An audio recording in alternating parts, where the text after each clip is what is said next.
Hi guys, welcome back to Tea on the Couch. If you are new to my channel, you are very welcome.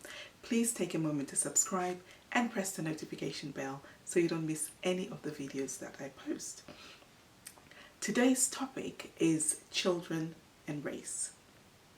Now, race and racism is one of those topics that we still find very difficult to address.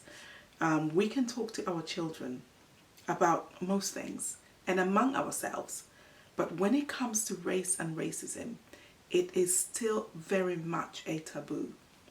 Why?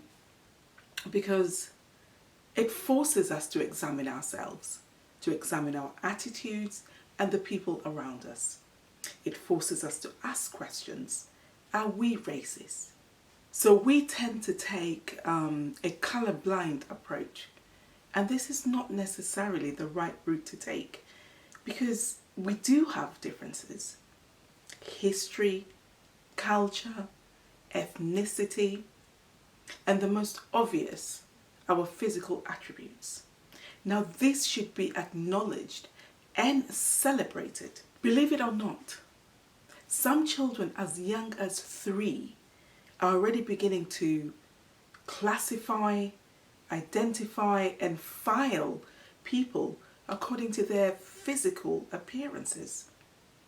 And for some, as young as 5, would have already formed opinions.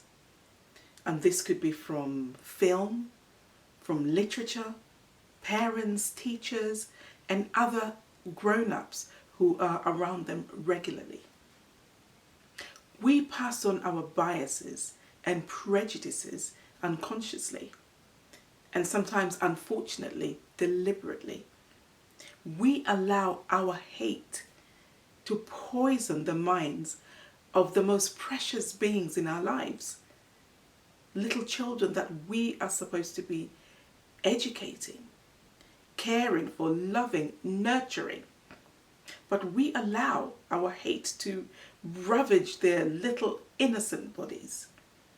This is not love. This is not how we should be showing love to our children. Have open and honest conversations with your children. Age-appropriate conversations. Give them the opportunity to ask questions. Now, I work in early years in a nursery school, and sometime last year I had the opportunity to have 2 teachable moments in relation to race. First time, little 4-year-old boy came up to me and said, "Miss Doris, I am white and you are black. Why is that?" I said, "Well, it's because I was born black and you were born white." And then he says, "But I want you to be white like me."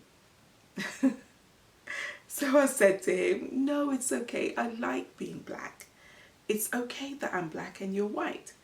And he went, "Oh," and he started to walk away, and he looked really sad. So I went up to him and said, "Come, I want to show you something." I took him outside into the playground, and I said to him, look at all our friends. They all look different, don't they? Some are white, some are black, some are brown, but look how happy they are. They're all playing together. I said, "Look at all these beautiful colors just jumping at you." And then he looked at me and said, "Like a rainbow." I thought that was clever, which, by the way, is the title of a new children's book that I'm working on. I will definitely credit him somewhere in the book. And then, on another occasion, another little boy came up to me and said, "Miss Doris, I am white and you're black. Did you paint yourself that colour?"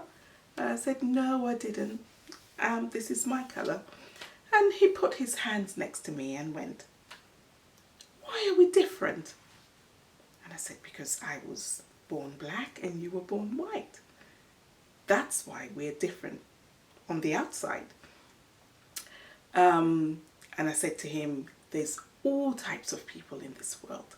I didn't want to say there's different races. There are different races in this world. I didn't want to use that word with a 4-year-old. I wanted something that he would understand.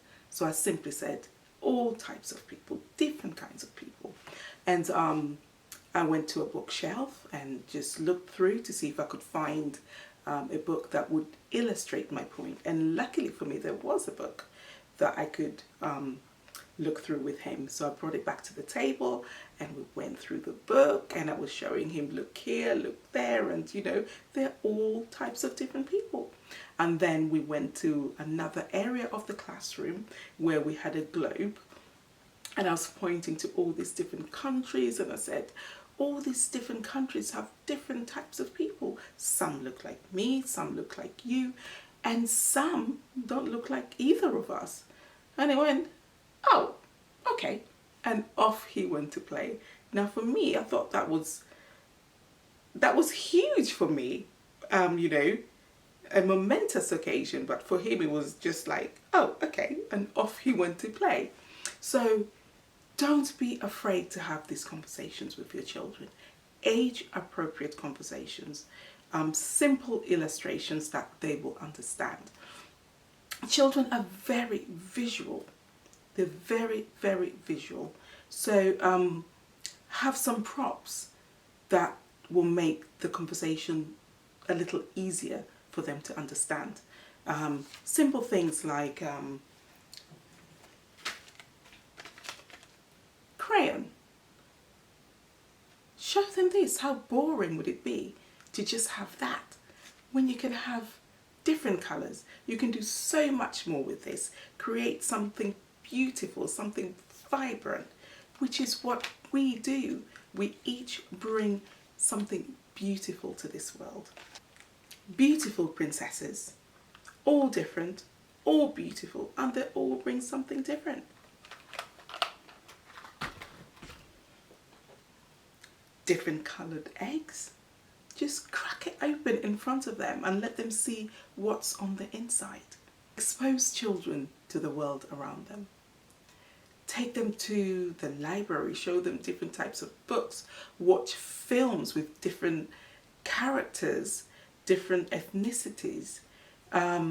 Teach them about people who've made discoveries, people who've made contributions to this world. Take them to open markets, show them different types of food, take them to different restaurants, let them experience, let them enjoy the different things that this world has to offer. These children are our future, and we must equip them well if we want them to live in a more just world. Then we must educate. You must be a role model. You must be an example. Be anti-racist. Call out racism around your children, but do it in a way that will not frighten them, but educate them. Stop teaching your children that their race or their color somehow makes them superior to other people. That is insane. I hope that this session has been helpful. If you have any opinions, any suggestions, I would love to hear from you. Please don't be shy. Leave me a comment in the comment section below. That's it for now. Until then, I will see you next time on On the Couch.